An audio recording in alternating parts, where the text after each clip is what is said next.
Hello दोस्तों, स्वागत है आपका अपने YouTube चैनल राही क्लासेस पे। तो कैसे हैं आप सब लोग? आशा करते हैं आप सब लोग बहुत ही अच्छे होंगे। तो यहाँ पर हम आ चुके हैं, जो हमारा संडे का टेस्ट हुआ था भैया, उसी का हम सलूशन लेके और बेहतरीन तरीके से इसका हम सलूशन समझेंगे। इसमें जो हमारे डेरिवेशन है उनको अच्छे से समझेंगे और डेरिवेशन समझने के बाद फिर चलेंगे हम न्यूमेरिकल पे। ठीक, तो ये हमारा है पूरा पेपर जो अपना संडे को हुआ है और इसी को बहुत ही आराम से, बहुत अच्छे से इसको हम हल करेंगे। और अगर आप हमारे ऑफलाइन सेंटर से जुड़े हैं तो आपको ये होमवर्क दिया गया है कि ये पूरा पेपर आपको हल करके लाना है। ठीक, तो जल्दी से आप कमेंट करके बता दें सबसे पहले कि गर्मी केवल हमें लग रही है या गर्मी हो ही रही है। चलो फिर शुरुआत किया जाए भैया, शुरुआत किया जाए।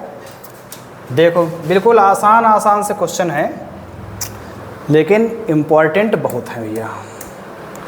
चलो देखो, पहला क्वेश्चन हमारा है कि वैद्युतशीलता का मात्रक है। बिल्कुल आसान सा क्वेश्चन, कई बार पूछा जाने वाला क्वेश्चन है। वैद्युतशीलता का फार्मूला होता है 1/f बराबर होता है 1/4πε0 इंटू Q1 Q2 बटे R स्क्वायर, ये होता है। और इसके बाद हम निकाल देंगे एप्सिलॉन 0। हमसे पूछा गया वैद्युतशीलता का मात्रक, एप्सिलॉन 0 को हम वैद्युतशीलता कहते हैं। इसको कर देंगे यहाँ पे, तो क्या हो जाएगा भैया, एप्सिलॉन 0 इक्वल टू 1/4π और ये f आ जाएगा नीचे और Q1 Q2 बटे R स्क्वायर।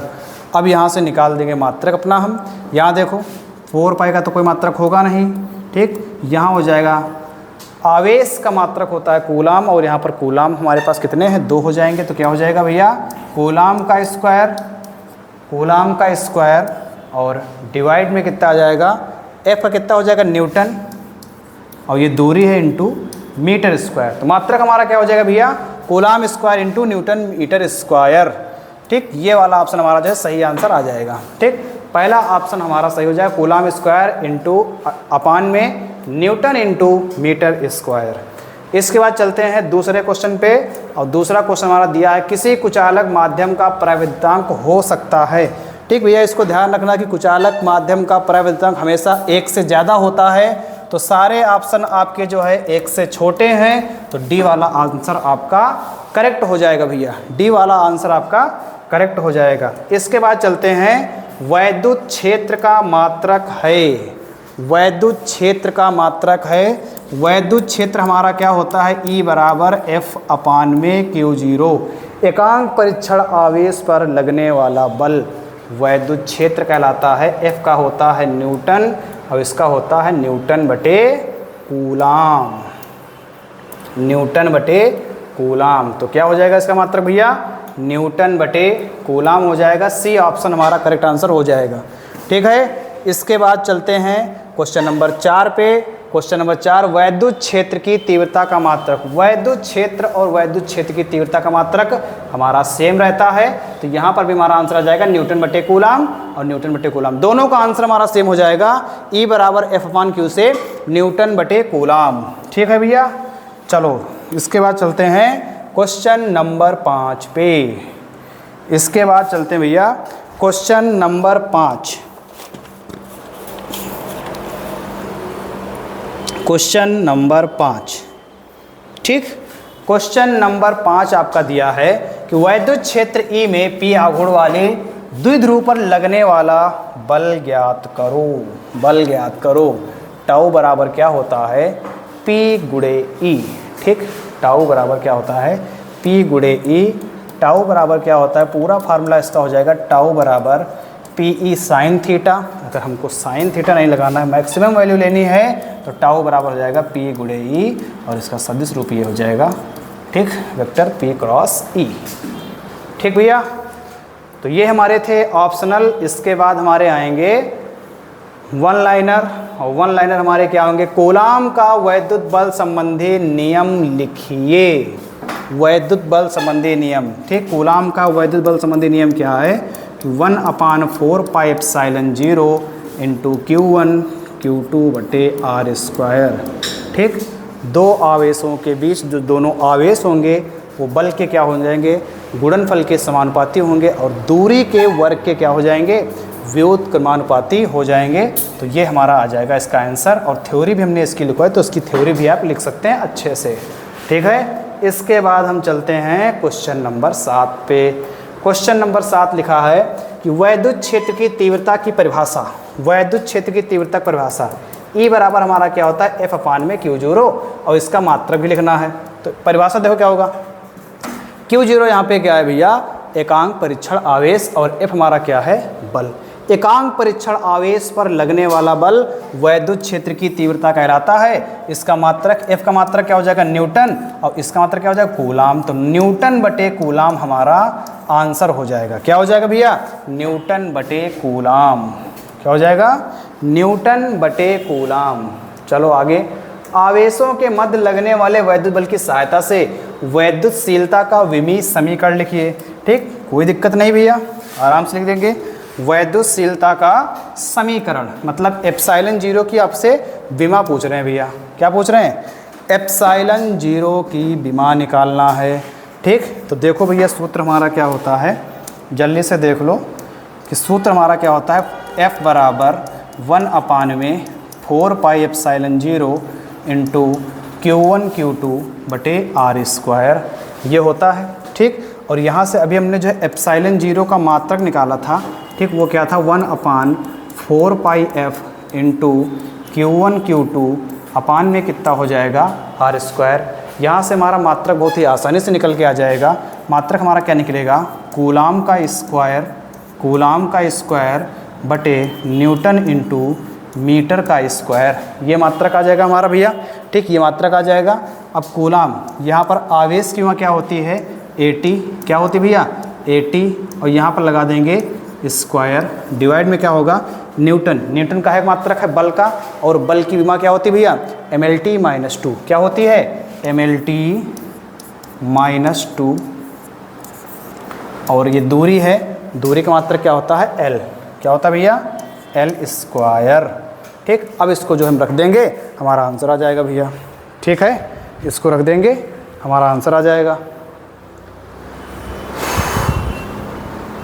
इसको अगर रख देंगे तो हमारा आंसर आ जाएगा। ठीक, गर्मी बहुत है भैया, गर्मी बहुत है, इसको रख देंगे तो हमारा आ जाएगा भैया आंसर। चलो देखो, M की पावर यहाँ पर कितनी है, 1 है, L की पावर कितनी है, 1 है, यहाँ पर पावर कितनी है, 2 है। तो M की पावर टोटल 1 है, ऊपर जाए कितनी हो जाएगी, M की पावर -1, यहाँ पर L की पावर 1 है, L की पावर 2 है, टोटल हो गई L की पावर 3, और L की पावर 3 नीचे से ऊपर जाए कितनी हो जाएगी, -3, कितनी हो जाएगी, -3, और ऊपर T कितना है, नीचे से -2T ऊपर जाएगा तो कितना हो जाएगा, T की घात 4, और A की घात कितना हो जाएगा यहाँ पर, 2। ठीक, तो इसको डायरेक्ट आप याद रखेंगे कि MLTA है -1342, -1342 अपना आ जाएगा इसका आंसर। ठीक है, इसके बाद चलते हैं अपने हम अगले क्वेश्चन पे, और अगला क्वेश्चन हमारा ये है, स्थिर वैद्युत बल एक सतत वक्र है, ये बल रेखाएं एकाएक विखंडित नहीं हो सकती हैं, क्यों, एकाएक विखंडित नहीं हो सकती हैं, ये आपसे पूछा गया है। ठीक, दो बल रेखाएं एक बिंदु पर एक दूसरे को कभी नहीं काटती हैं, क्यों, एक दूसरे को कभी नहीं काटती हैं भैया, क्यों। ठीक, तो जल्दी से इसको भी देख लो कि काहे नहीं काटती हैं। ठीक, जल्दी से देख लो भैया कि काहे नहीं काटती हैं। ठीक, बिल्कुल आसान सा इसका जवाब आपको मिल जाएगा कि स्थिर वैद्युत बल रेखाएं एक सतत वक्र हैं, ये बल रेखाएं एकाएक विखंडित नहीं हो सकती, एकाएक विखंडित नहीं हो सकती हैं, क्यों, और दो बल रेखाएं एक बिंदु पर एक दूसरे को कभी नहीं काटती हैं। दोनों के आंसर आपकी स्क्रीन पर हैं। ठीक, आराम से इसको आप कर सकते हैं, और हमने क्लास में करवाए भी है। ठीक, हमने क्लास में करवाए हैं। ठीक, बहुत आराम से आप जो है कर सकते हैं। ये दोनों क्वेश्चन के आंसर आपके ये है, एक थ्योरी बेस्ड क्वेश्चन थे, आराम से जो है इनको आप कर सकते हैं। ठीक, चलो इसके बाद चलते हैं अगले क्वेश्चन पे। अगले क्वेश्चन पे अगर हम चलेंगे, हाँ अगला क्वेश्चन, वैद्युत द्विध्रुव के लिए निरक्षीय स्थिति में या अनुप्रस्थ स्थिति में वैद्युत क्षेत्र की तीव्रता का व्यंजक प्राप्त कीजिए। मोस्ट इंपॉर्टेंट क्वेश्चन है आपका लेसन नंबर 1 के लिए। और वैद्युत द्विध्रुव की अच्छी दिशा में अत्यधिक दूरी पर स्थित बिंदु पर वैद्युत क्षेत्र की तीव्रता का व्यंजक प्राप्त कीजिए। दोनों क्वेश्चन काफ़ी मोस्ट इंपॉर्टेंट हैं लेसन नंबर 1 के लिए, और दोनों के डेरिवेशन यहाँ पर हम जल्दी से करते हैं। ठीक, दोनों के डेरिवेशन बहुत ही जल्दी से करते हैं भैया। ठीक, बहुत ही आराम से, बहुत ही अच्छे से। देखो यहाँ पर हमारे पास दो आवेश हैं, एक आवेश हमारे पास -q है, एक आवेश हमारे पास +q है।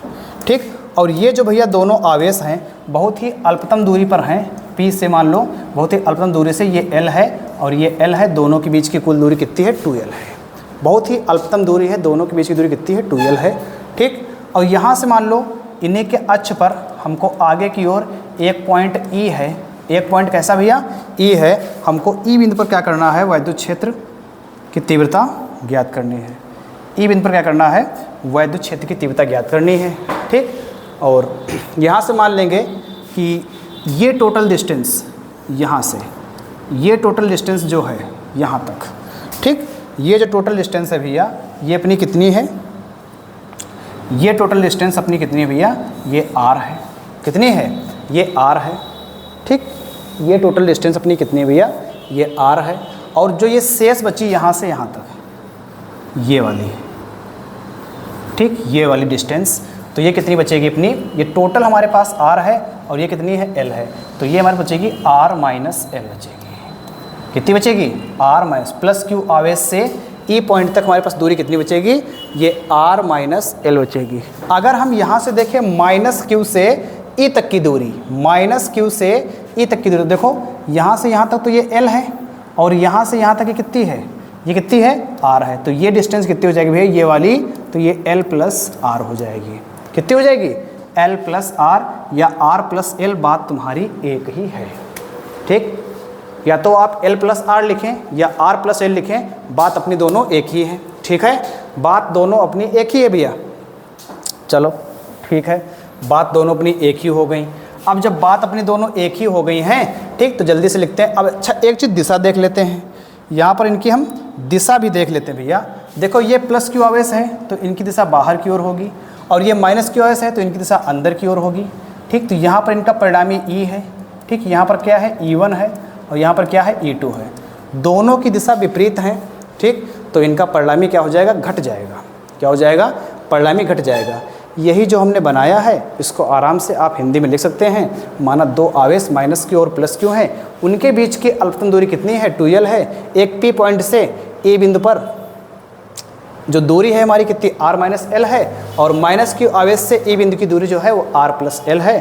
ठीक, उसके बाद हम लिखेंगे भैया +q आवेश के कारण तीव्रता। क्या लिखेंगे, +q आवेश के कारण तीव्रता, +q आवेश के कारण, +q आवेश के कारण तीव्रता, +q आवेश के कारण तीव्रता।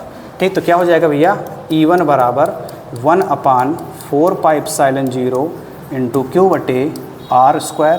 अब यहाँ पे r² तो होगा नहीं, तो क्या करेंगे, क्या करेंगे भैया, R - L का होल स्क्वायर, समीकरण नंबर 1। R - L का होल स्क्वायर, समीकरण नंबर 1। इसके बाद हम आगे चलेंगे भैया, और आगे हमारा दिया है -q आवेश के कारण, -q आवेश के कारण तीव्रता, -q आवेश के कारण तीव्रता। ठीक, -q के कारण क्या हो जाएगा, E2 बराबर क्या हो जाएगा, 1/4πε0 q/r + L का होल स्क्वायर, समीकरण नंबर 2। समीकरण नंबर 2। ठीक, ये हमारे पास दो समीकरण बन गए भैया, ये हमारे पास दो समीकरण बन गई।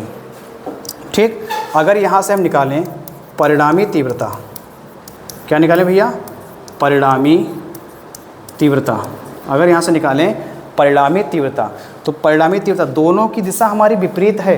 दोनों की दिशा हमारी कैसी है, विपरीत है। तो दोनों की दिशा अगर विपरीत है तो इनका परिणामी क्या हो जाएगा, घट जाएगा। E बराबर क्या कर देंगे, E1 - E2।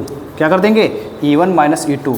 ऐसा हम तब कर पा रहे हैं जब E1 का मान हमारे E2 से बड़ा है। कितना है? बड़ा है भैया। ठीक, कब कर पा रहे हैं? जब E1 का मान E2 से बड़ा है। ठीक है, तो जल्दी से यहाँ पर मान रख देते हैं भैया, जल्दी से मान रख देते हैं। तो देखो E बराबर हमारा क्या हो जाएगा, E1 का मान कितना है 1/4πε0 इंटू क्यू बटे R माइनस एल का होल स्क्वायर माइनस E2 कितना है 1/4πε0 इंटू क्यू बटे R प्लस एल का होल स्क्वायर हो जाएगा। ठीक, ये हमारा हो जाएगा भैया मान।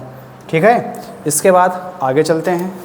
अब ध्यान से देखेंगे 1/4πε0 क्यू और 1/4πε0 क्यू, ये हमारा क्या मिल रहा है? कॉमन मिल रहा है। तो E बराबर 1/4πε0 और क्यू, ये क्या कर लेंगे? कॉमन ले लेंगे। अंदर क्या बचेगा भैया? अंदर बचेगा 1/R माइनस एल का whole square minus 1/R plus L का होल स्क्वायर। ठीक, बंद कर देंगे। ठीक, इसके बाद क्या हो जाएगा? E बराबर 1/4πε0 इंटू क्यू। ठीक, इनकी गुणा इनसे कर देंगे, R प्लस एल का होल स्क्वायर फिर R माइनस एल का होल स्क्वायर बटे, यहाँ पर वही चीज़ हमारे पास एक बार माइनस में लिखी है और वही चीज़ हमारे पास एक बार प्लस में लिखी है। तो यहाँ पर हम फार्मूला लगा देंगे कौन सा वाला, ए स्क्वायर माइनस बी स्क्वायर बराबर क्या हो जाएगा, A plus B into A minus B. तो वही कर देंगे, इस फॉर्म में हमारे पास लिखा है भैया, इस फॉर्म में, तो इसको इस फॉर्म कर देते हैं। देखो R square minus L square का होल स्क्वायर, ये हो जाएगा हमारे पास। ठीक है, इसके बाद देखो भैया क्या हो जाएगा, ई बराबर 1/4πε0 इंटू क्यू। ठीक, यहाँ क्या हो जाएगा, ए प्लस बी का होल स्क्वायर। तो जब ए प्लस बी का होल स्क्वायर करेंगे तो R square plus L square plus 2RL, यहाँ करेंगे आर स्क्वायर, ठीक, प्लस एल स्क्वायर माइनस का भैया माइनस का 2RL बटे आर स्क्वायर माइनस एल का होल स्क्वायर। ये हो गया हमारे पास। ठीक है, ये हो गया हमारे पास। इसके बाद हम चलेंगे ए बराबर 1/4πε0 इंटू क्यू। तो देखो R square plus L square plus 2RL minus का R square minus plus minus का L square minus minus plus का 2RL, ठीक, बटे R square minus L square का होल स्क्वायर। ठीक, इसके बाद फिर से आगे चलेंगे भैया, फिर से आगे चलेंगे तो क्या हो जाएगा, ए बराबर 1/4πε0 इंटू क्यू बराबर, ये प्लस का आर स्क्वायर माइनस का आर स्क्वायर प्लस का एल स्क्वायर माइनस का एल स्क्वायर कट जाएगा, 2RL कितना हो जाएगा 4RL और बटे कितना आ जाएगा R square minus L square का होल स्क्वायर। यहाँ ऐसे हो जाएगा। ठीक है भैया, ऐसे हो जाएगा। ठीक, अब यहाँ पर इतना होने के बाद हम मान के चल रहे हैं भैया कि L क्या है, हमारी अल्पतम दूरी है, अतः L का मान नगण्य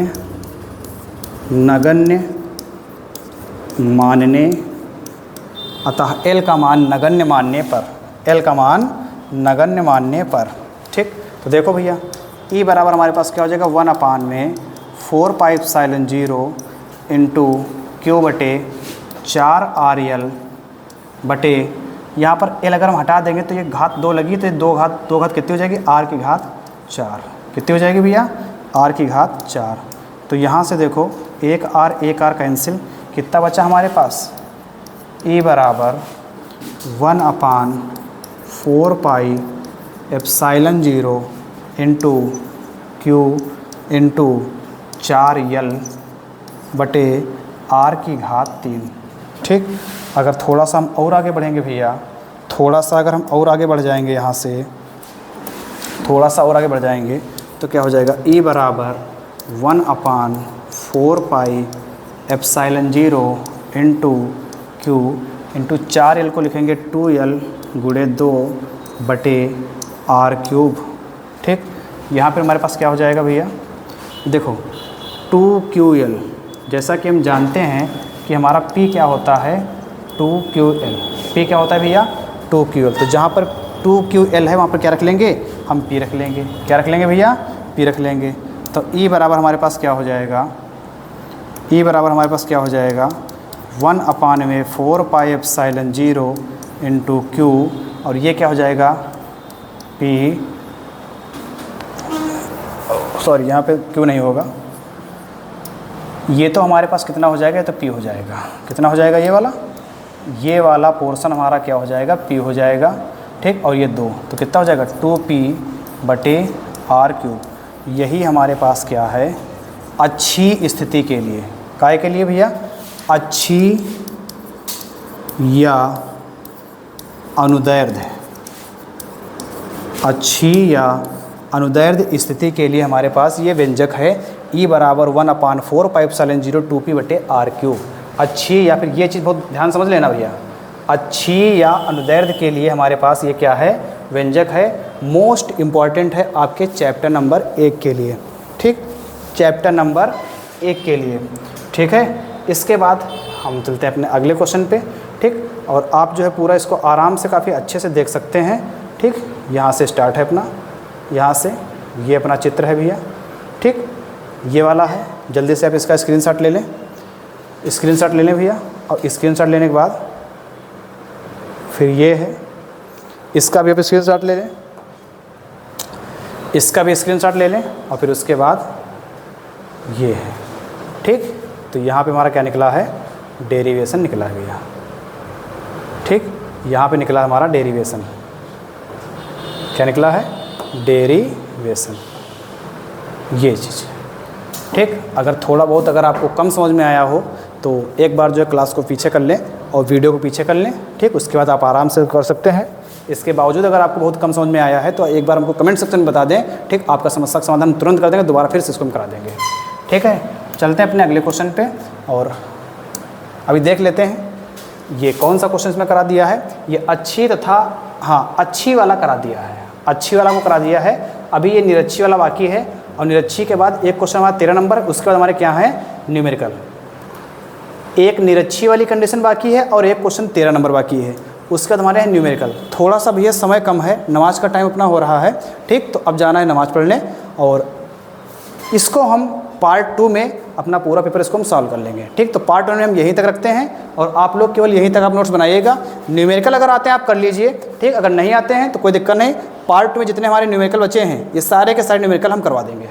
ठीक है, तो अच्छे से जो इसको एंजॉय करिए। थोड़ा सा जल्दी में थे आज, लेकिन क्लास डालना जरूरी था। हमने बता दिया था कि क्लास शाम को आएगी, तो क्लास डालना जरूरी था। तो आज क्लास आपकी आ चुकी है, अच्छे से इसका एंजॉय करें। कहीं पे कोई गलती अगर आ गई हो तो उसको बताएं हमको। ठीक, क्योंकि गलती हर इंसान से हो सकती है। ठीक, और थोड़ा सा दिमाग भी इधर उधर डाइवर्ट था, तो हो सकता है वही उतना सही से हम ना कर पाए हों, लेकिन पूरा अपना प्रयास किया है। ठीक, तो जितना भी इसका पोर्शन बचा है तो वो लेके आएंगे अपने हम पार्ट नंबर 2 में। तब तक थैंक यू, धन्यवाद।